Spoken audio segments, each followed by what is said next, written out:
Igal Eestis elaval lapsel on suurepärane võimalus kooli kehalise kasvatuse tundides ujuma õppida. Ujumisoskus on lapse eluteel suur väärtus. Ujumisoskus avab uusi võimalusi ja muudab elu turvalisemaks. Tavaliselt õpib laps ujuma 30–50 ujumistunniga. Mida noorem koolilaps, seda kiiremini ta õpib. Ujumistunnid on lõbusad enamikule lastele.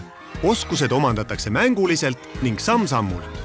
See tähendab, et järgmist oskust hakatakse õppima alles siis, kui eelnev on selge. Nii tagatakse lastele eluaegne oskus veest rõõmu tunda ja väärtustada ujumist tervisliku eluviisi osana. Lapsed omandavad pärast veega kohanemist 4 põhilist oskust. Sukeldumine, hõljumine, libisemine ja vees edasiliikumine. Pärast nende oskuste õppimist tunnevad lapsed ennast kindlalt nii vee peal kui vee all ja saavad hakkama ujumisoskust kinnitava 200 meetri kompleksharjutusega.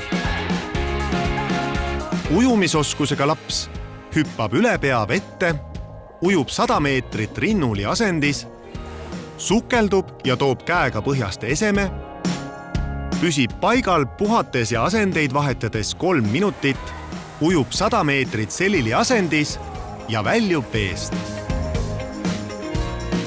Lisaks ujumisoskusele saavad lapsed ujumistundides erinevaid harjutusi tehes oskusi ja teadmisi veeohutusest ja terviseõpetusest.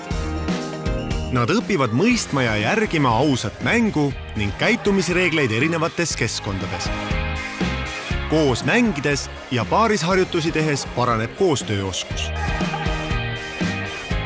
Ujumistunnid aitavad lastel kujuneda aktiivseteks, abivalmiteks ja vastutustundlikeks inimesteks. Lapsele on oluline, et tal oleks ujuma õppimisel kodutugi ja et vanemad mõistaksid ujumisoskuse vajadust. Ujumiskursus.ee kodulehel saate hinnata oma ujumisoskust ja leiate pea 100 õppevideot, mille järgi saab kogu teie pere ujuma õppida. Kooliujumine.ee kodulehelt saad vastused küsimustele. Miks laps vajab ujumisoskust? Mida laps ujumistunnis õpib? Kuidas toetada last ujuma õppimisel?